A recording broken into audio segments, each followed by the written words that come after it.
Welcome to the Evans Legacy Financial Podcast, where real people have real conversations about money, mindset, and making moves. I'm your host, Jake Evans, and this show isn't about fluff or hype. It's about educating our community, sharing stories, and giving you the tools to make better decisions in business and in life. Well, let's dive in. Good morning, everyone, and welcome to the show again. Today's guest is Lindsay Cappelletti. Welcome, Lindsay. Thank you for coming. Good morning. Good morning. Excited. So today we're going to talk about valuing more than homes, real estate leadership and legacy with you, okay? And Lindsay, Lindsay's a dual licensed real estate professional. She is a respected leader in the Central Valley market as a realtor and the owner of her own residential appraisal company. That's impressive to me. She brings a rare and powerful perspective to the table. She's also an active leader with the Fresno Association of Realtors.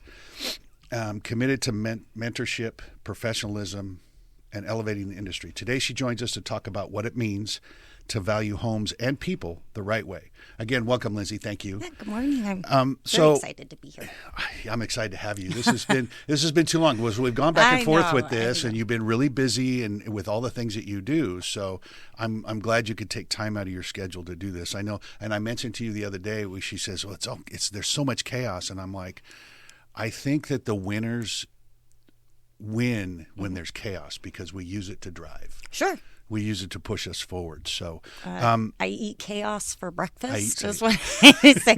Well, essentially, I think in any business, especially real estate, in any avenue of real estate, we want to look for the chaos because when we solve people's problems, that's when we are paid, essentially. There was, and this isn't in my thing, but I'm glad you said that because identifying the problem is the number one thing that we do as any, my notary, my real estate, my mechanic, and my financial business. I have to identify the problem before I can help somebody. Yep. So if there's no chaos, there's no problem. Right. Oddly enough, it's the same in an appraisal, right? That's the first thing we do. It's kind of the yin and yang thing. Yep. Right. So, my first question is, what first brought you into real estate? Oh, gosh, that's a great question. Well, the transparent answer is I was licensed very young at 21. I got licensed in 2003. I was on a full ride track scholarship at Fresno State for 2 years and ended up getting pregnant with my oldest, Brooklyn, who's now 23, and got married. And while I was pregnant with her, I knew I was not going to be going back to Fresno State. So what were you going to Fresno State for? Interior design. Interior design, okay. And art history. Okay. I was doing a combination of both. So always very interested in residential homes. But I just remember thinking, okay, well, I know I'm not going to be going back to college. What is something that I can do that has unlimited earning potential? I get to make my own schedule and is a respectable type of career. And so real estate was the one that popped up in my head and ended up, enrolling in the courses and getting that ball going. I grew up in the building industry, and so I've always been fascinated with residential homes. My grandparents owned an insulation company here in town for about 25, 30 years, and so grew up going around to job sites with my grandpa, checking on things. So I know a lot of the different builders in town who built what developments everywhere throughout the years. Yeah. So it's in your blood. I think so, yeah. The similar story for me is I grew up, as a 5-year-old kid with my grandfather who had a diesel shop, and I'd run around with a little magnet picking up the old Coke bottle tops. How fun. And running wrenches for him and stuff like that. So I just lived in that. So you lived this. So that's really cool. So how did you transition or add appraisal work to your career? I'm pretty sure it was later on. So when did, obviously we had our crash, 2008. I actually have had a very well-rounded real estate career. 2011 and 12, I sold new homes for a local builder here. That was fun and interesting. And then ended up excuse me, having my my youngest child, who is 12, and at that point thinking, well, I need to make sure that I've got some type of consistent paycheck. And I was fortunate enough to be hired as an office manager at CW Page Appraisal Group. Okay. And so I started there as their office manager. Really, I've never had. How did you get that job? Let me know what that looks like. I think I was looking for a job and looking under the real estate section. I think they had a posting on like Craigslist back then. Mm-hmm. This would have been early 2014. Okay. Yeah. Okay.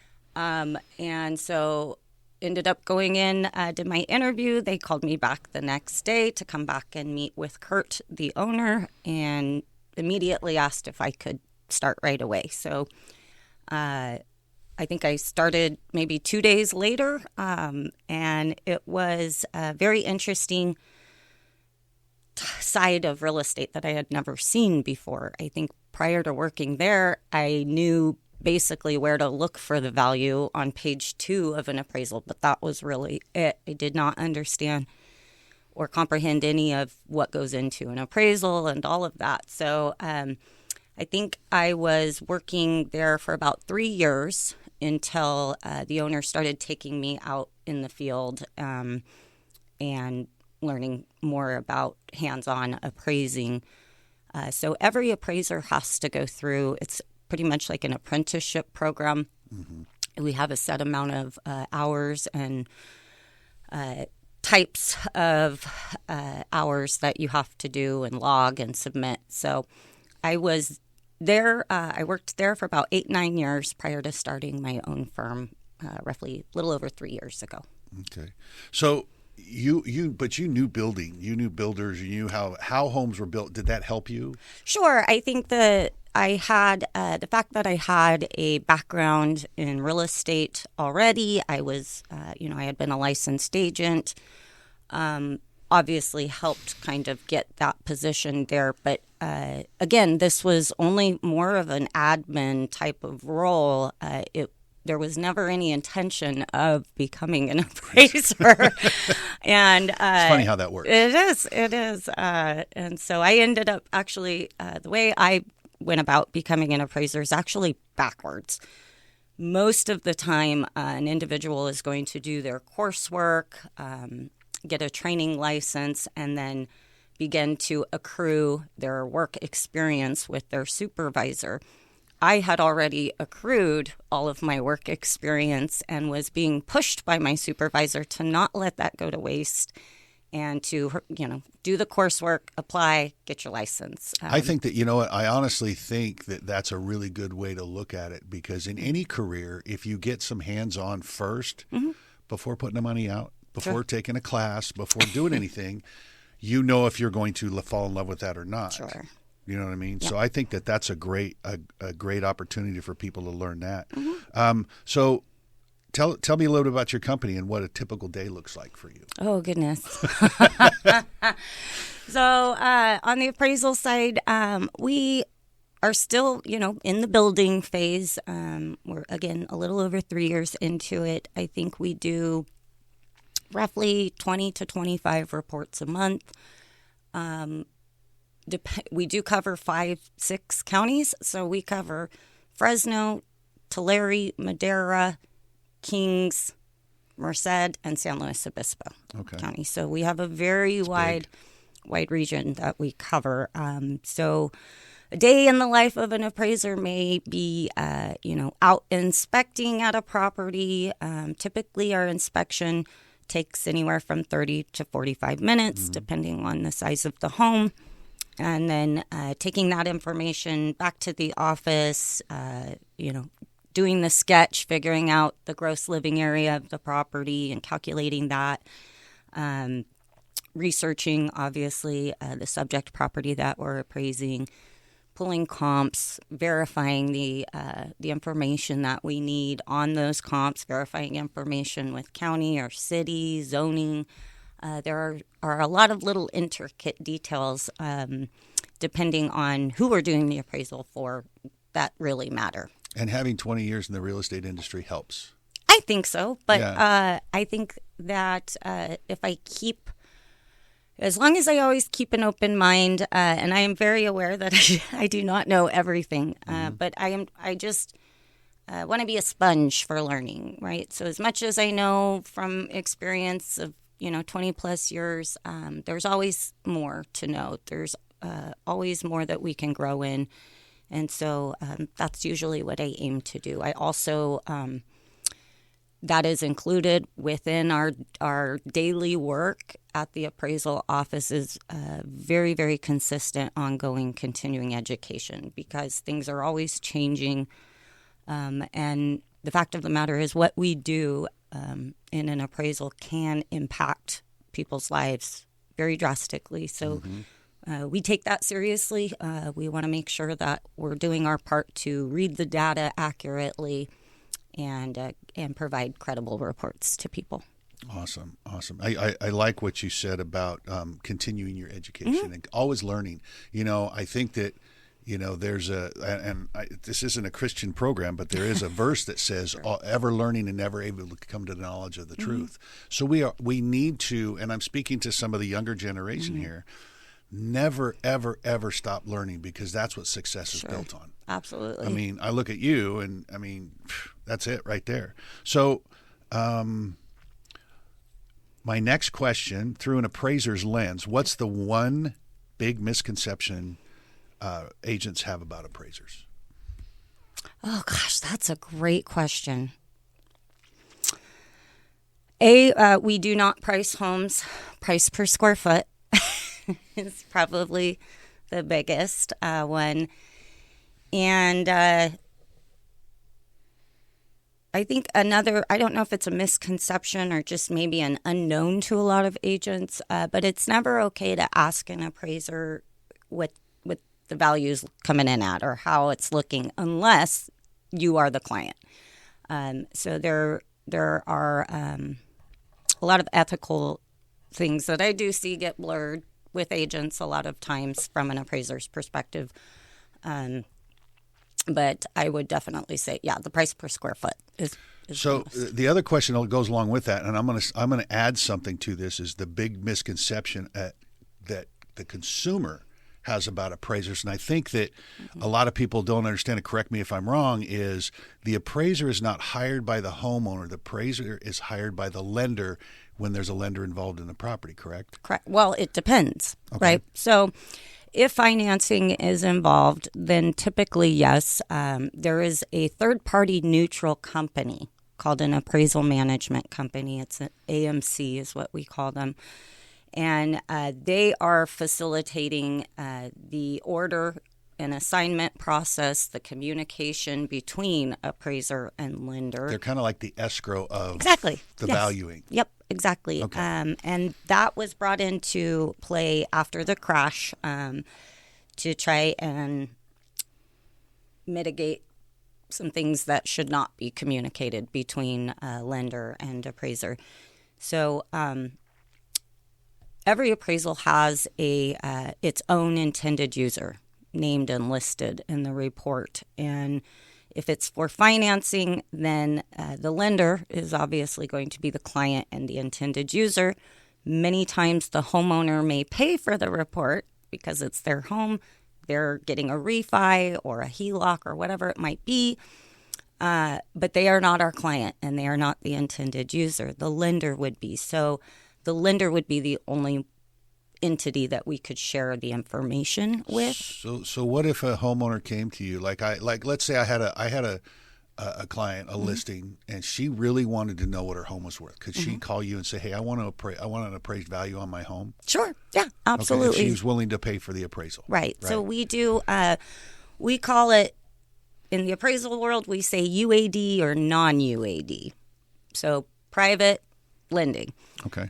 We do quite a bit of private appraising in our practice. That could be anything along the lines of folks going through a divorce, somebody getting ready to list their property. Again, maybe they've got a unique home or have a a family member who's a newer agent, and everybody would just feel better, having an appraisal done, or what we say retro appraisals. Those are date of death appraisals.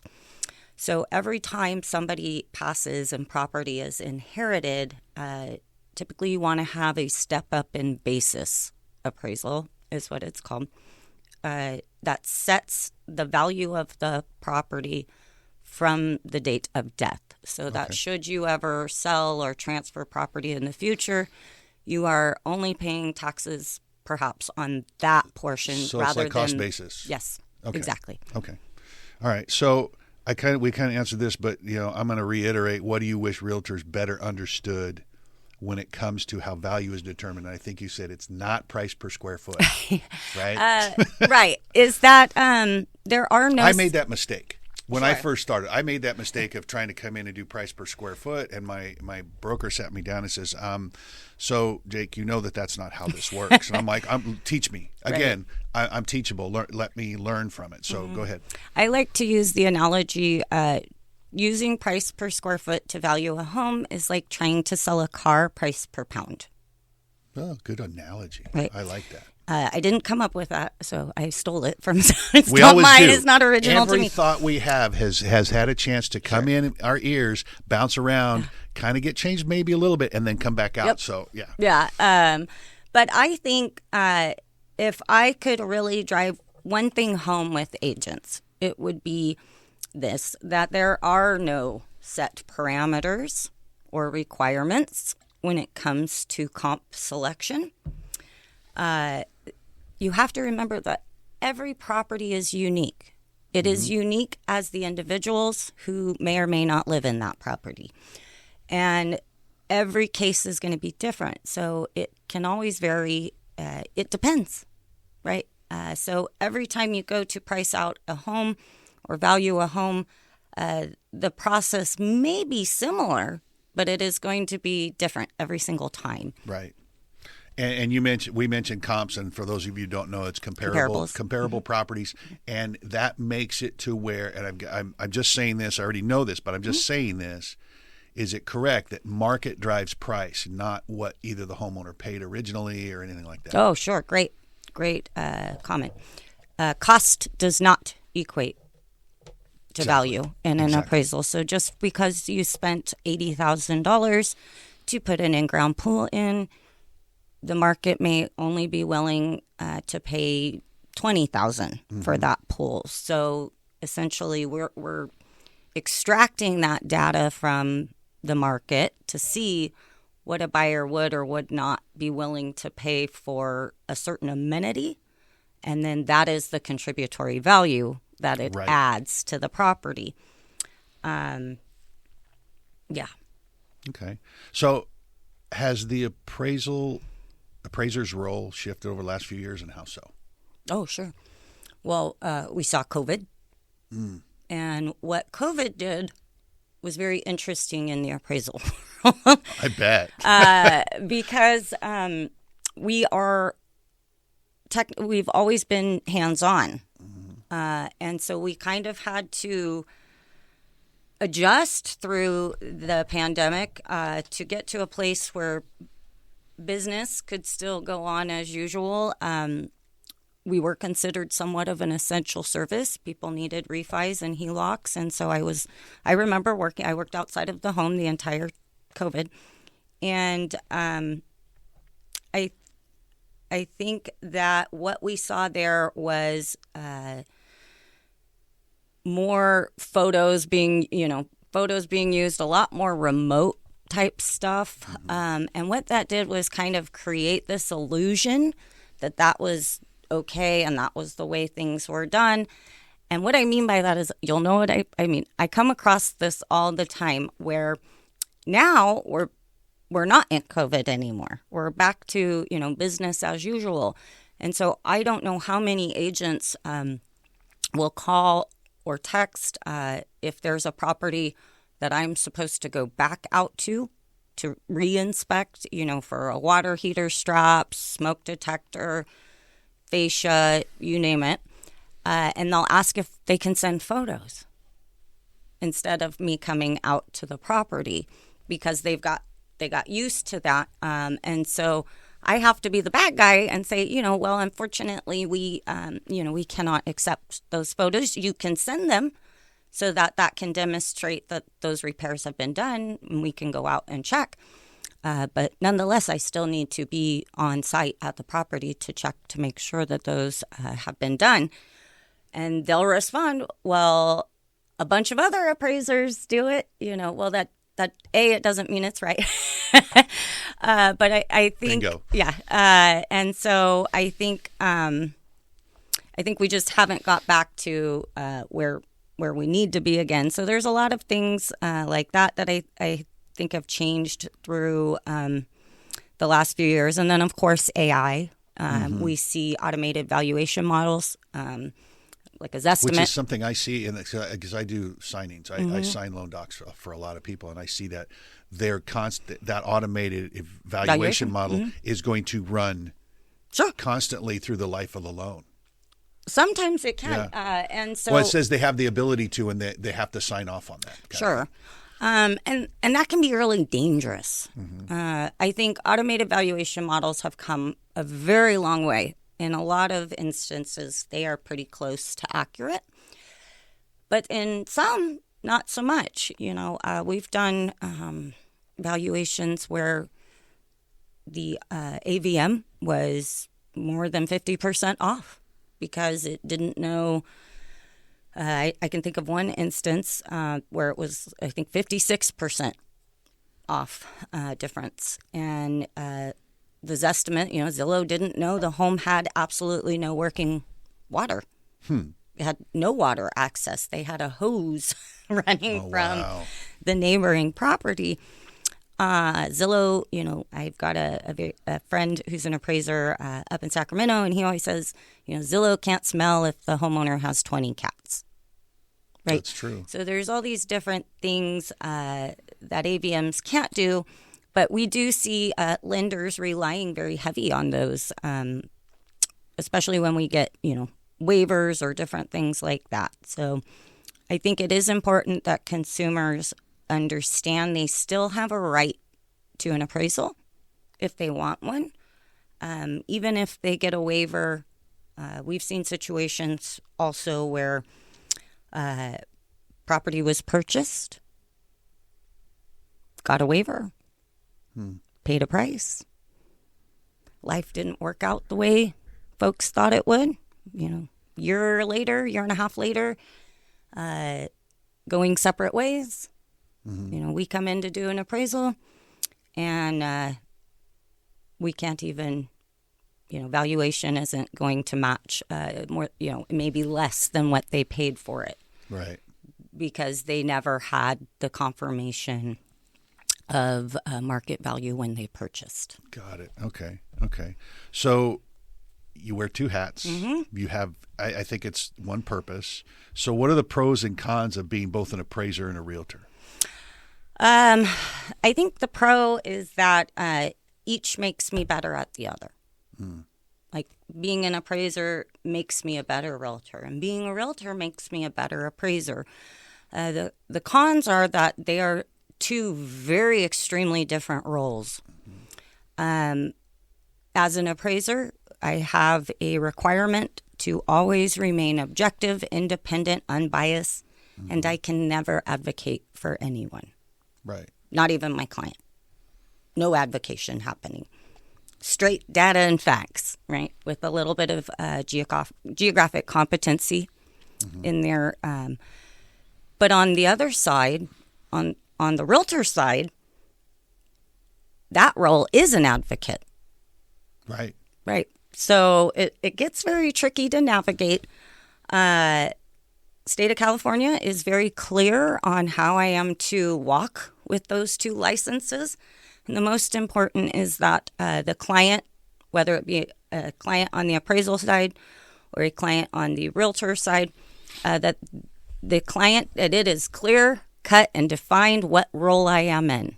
So even though I may be your realtor and I am giving you a suggested list price, that suggested list price is not an appraisal.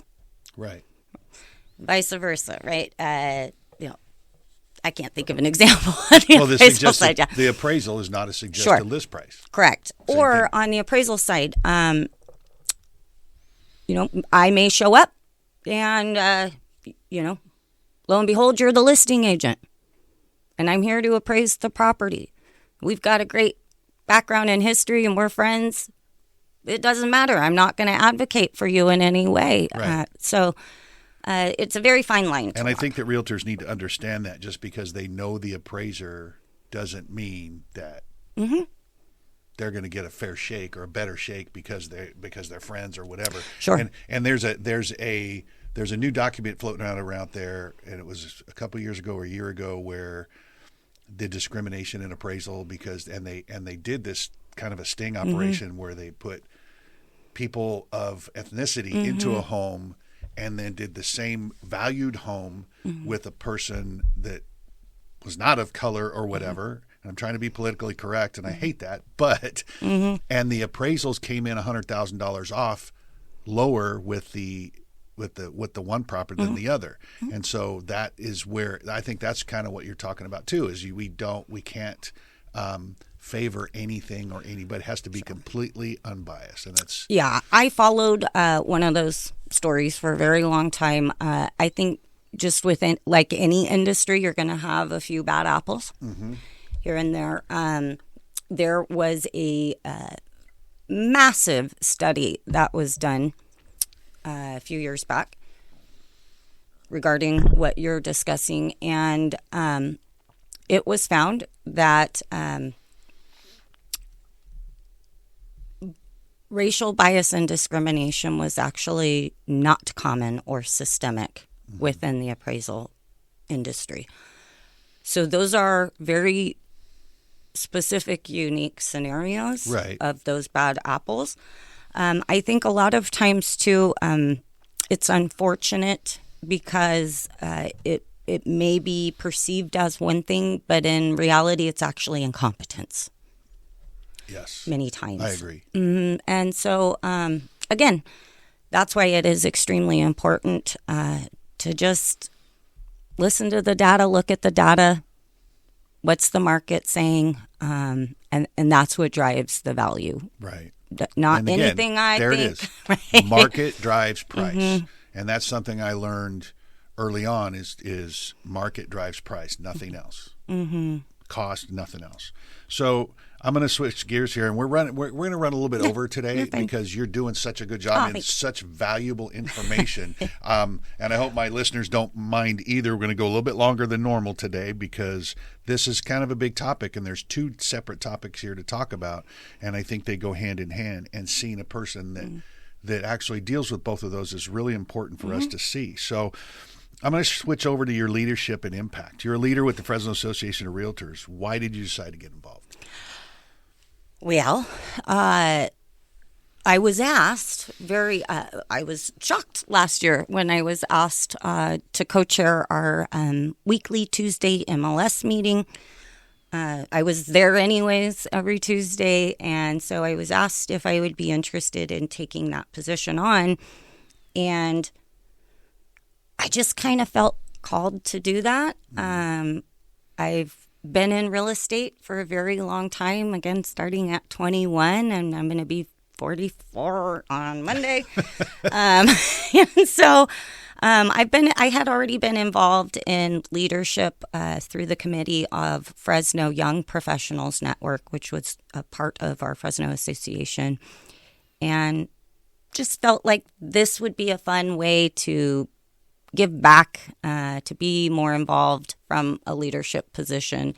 So I've been enjoying the Tuesday meetings so far. I like them too, and it's different, and it was a had to get used to a new group, a new couple of people coming up there, but I really have enjoyed it. You guys are awesome together. So the caravan, that was something I really wanted to bring back. That was a traditional thing that we did when I first started in real estate. And as an appraiser, I really think that it is a fantastic way to learn your market, to learn values, is just to get out and tour So available homes. So for those of you that are listening that don't know what caravan means, caravan means we load a bunch of realtors onto a bus, and normally we would show them on the screen and who's got new properties out there for sale, and the realtors get to, collaborate on that. But now what we do is once a month we load all those realtors in, and anybody who's got a new home that week listing, they take them out and they tour those homes live and in person.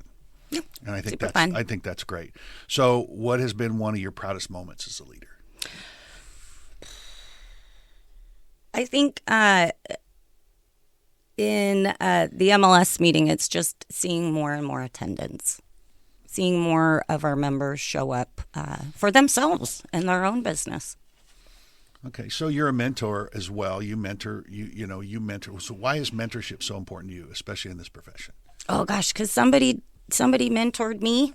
I still have mentors. I think we always need somebody in our lives who knows a little bit more than we do about what we're doing, and then we need to give that back to somebody else who knows a little bit less about what we're doing. And that's just the cycle of life. I learn more when I'm mentoring too. I continue to grow and learn. And so it's funny because the teacher, the mentor or teacher has to learn whatever they're teaching, and as they do it, muscle memory, necessity is the mother of invention. All of these anecdotes come into play here, where when we teach, like my son helps me with my mechanic stuff, and I go, okay, A, B, C, and D, and I get to learn better way of doing it while teaching him as well. So I think it's really important to be a mentor, to teach. So, and I appreciate that you're doing that for our community. So, advice for real estate professionals. What advice would you give to a new agent or appraiser starting out? Appraiser, I would advise, don't be afraid to market yourself. I do something very rare and unique within the appraisal industry, and that is marketing. I don't see a lot of other appraisers marketing themselves or their business. And I think more than likely we see a lot of appraisers who the bulk of their business is all lending. So they don't feel like they need to market. I prefer private business. About 80% of my appraisal work is all private party. It is not lending. So I think it just depends on, where you want to go. But with real estate, a new realtor, a new agent, find somebody that can mentor you, that you trust, that you feel connected with, and then do what they suggest. Follow the leader. Just don't reinvent the wheel. There are so many different avenues and ways to make money in real estate and find clients, and try them all until you figure out what works for you. It might be cold calling, door knocking, letters, farming, networking. There's just so many different things that you can do, and there's something that works for everybody. Yes. And I like that because my other businesses feed my real estate business. So when I'm working on a car, I've got the realtor pin on, or I mentioned they see the for sale signs and the branded signs in my garage, right, or whatever it is, and we get to talking about it. My notary business, that also feeds some of it sometimes, because I've got old clients from 6 years ago that are getting ready. I have one from last year. We did a refi for her and her husband. Well, her husband passed away, and now she wants to sell her home. She called me. Right. Because I sat in front of her. I was already a trusted advisor in her home as a notary. So she just called me and says, hey, you know what? Her realtor was no longer in business as well. So it's just like, hey, can you help me out? Absolutely, I can help you out. So let's see. What else do I got here? This is a big one. Okay. And I like asking this question because I want to know how other people do this, because I've done this. I've had to do this. What's a lesson you've learned the hard way in business? That you you can't help people who don't want to help themselves. Even my clients. Okay. Jake, you've got no idea how many real estate clients I've had in the past that don't heed the suggestions I give to them about value or price. Mm-hmm. They know I'm an appraiser, but they can't let go of their emotional attachment to whatever they think the value might be, and that has hurt them, that has cost them. So that's with clients. And then with being a team lead and having a team, that's, you just can't push somebody to do, what you think they need to do unless they're ready and willing to do that for themselves. I've seen so many people with so much potential just not take it seriously or not do what they need to do in order to build a successful business. And that becomes really frustrating. Oh, yeah. Because it's they're like real estate kids to me. So, that's how I view it, especially because I'm taking time away from my real children. Mm-hmm. to help other children. And, so when you see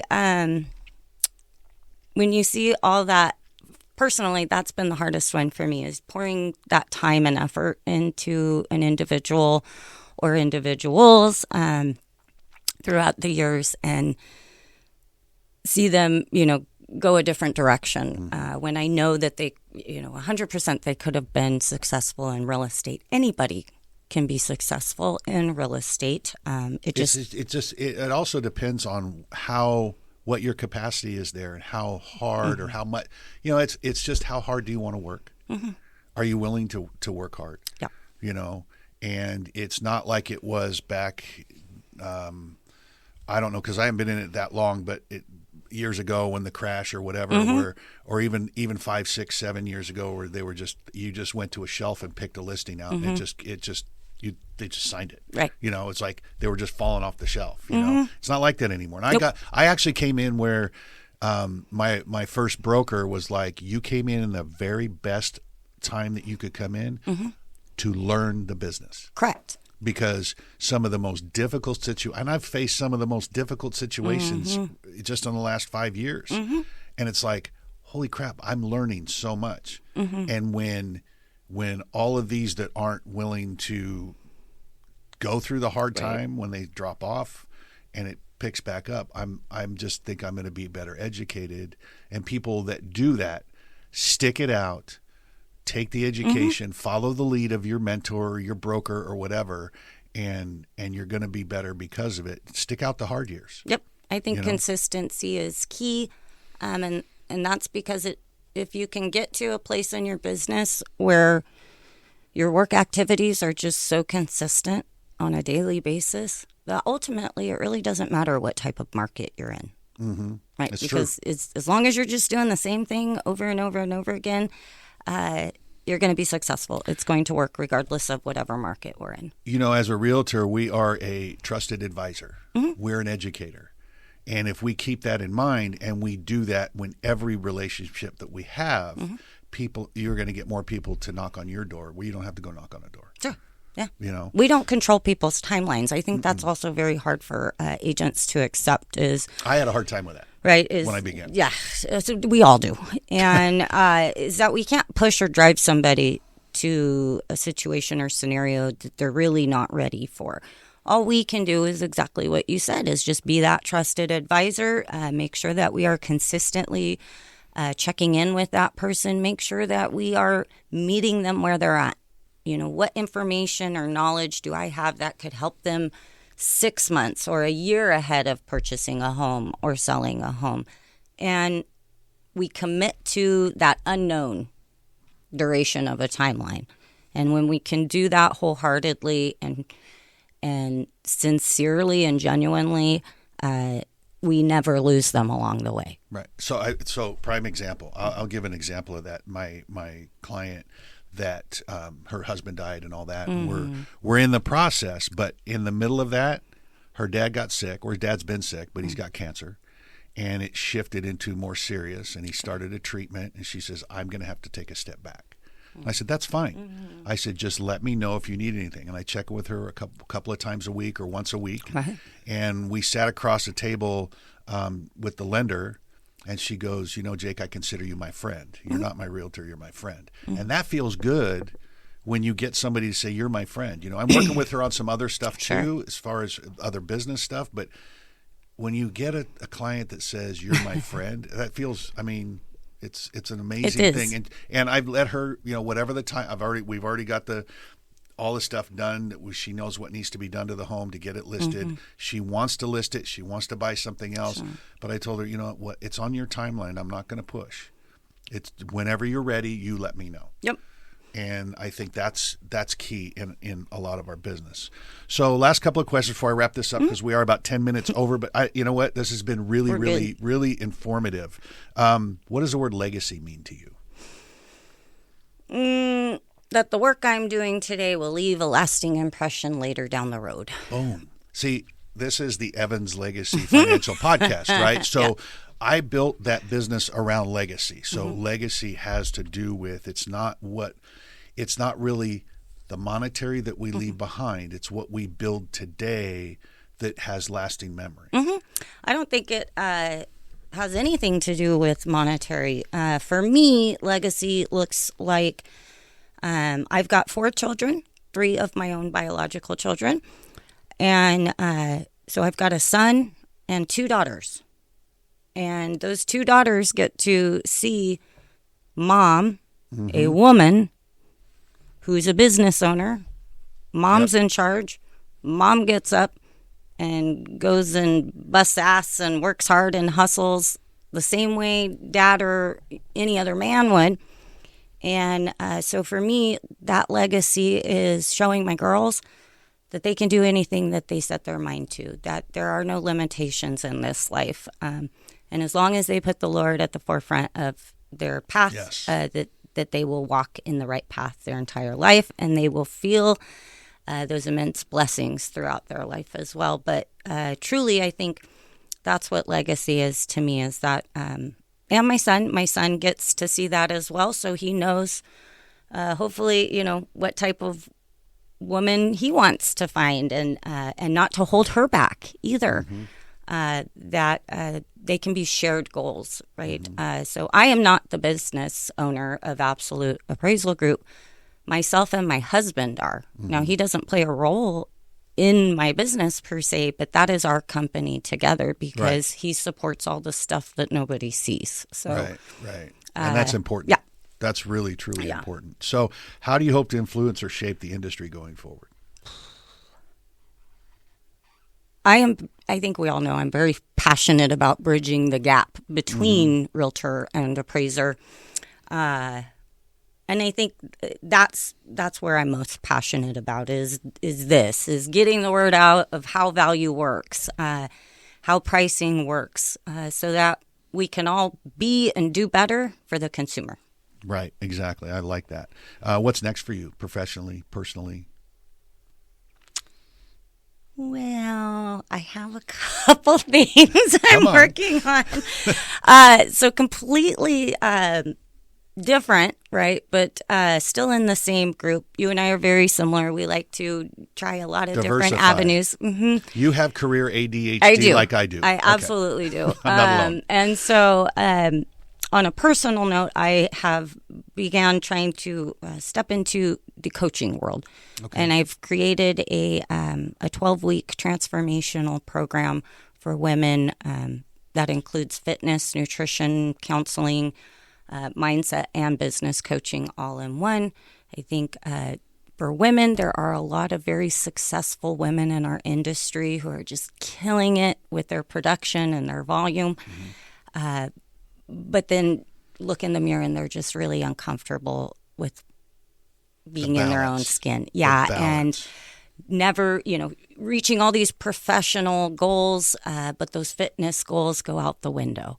And that is because we don't keep regular schedules. There's so many unknowns and variables. You may have a home on the market and you don't know when they're going to get offers or not. And, you don't know necessarily when something may or may not pop up on a disclosure. And so you don't know when your buyer is going to be available, to want to go check out homes. There's all these different things. And as much as we try to time manage, it just gets really tricky. And so I wanted to create something that offered some form of support and experience background to help women be able to do that in our industry. Awesome. That's so powerful. So a few closing things as we wrap up here. Where can listeners find you or connect with you and your work? Especially the coaching. I mean, my thing here is wow, we this is today. I'm going to tell people you have to wait until the end of this, because the most powerful part of this is at the end. Mm-hmm. So, and you being the coach and hearing all that you do and how you do it, now they get to know, well, hey, this woman is available to be a coach. So how do they get in touch with you for that? Well, you can call me, you can text me, an email, but social media, I'm on social media quite a bit. Instagram is Real Estate Lindsay. Facebook is Lindsay Cappelletti. You can connect with me there, or at Tuesday morning meeting. At the Tuesday morning meeting. All right. And I will I will comment at the bottom of the podcast for today and put those things in there. Any final encouragement for those trying to build a lasting career in this space, whether it be appraisal or real estate or whatever? Don't give up. That's simple. That's simple. Don't cheat. Don't lie. Don't give up. Don't give up. And that wraps it up. And I like that final closing thought is never give up, because I mean, that I actually just wrote a book, and it's all about that. It's all about don't ever give up. It's never too late. Mm-hmm. I didn't start, I was a mechanic for 45 years. I didn't start my real estate or professional career until I was 49, 50 years old. So it's never too late. So don't listen to this. Don't give up. Thank you, everyone. Lindsay, I really do appreciate you coming today, man. That's been amazing. And until next time, everybody, like, share, subscribe, share this with everybody, anybody that you know who could use Lindsay's services. And we will see you next week. Thank you again. Thanks for tuning into the Evans Legacy Financial Podcast. If you got value from today's episode, share it with someone who needs to hear it. Don't forget to subscribe and follow us for more real conversations that move the needle in life and business. Until next time, keep building, keep growing, and never stop chasing what matters.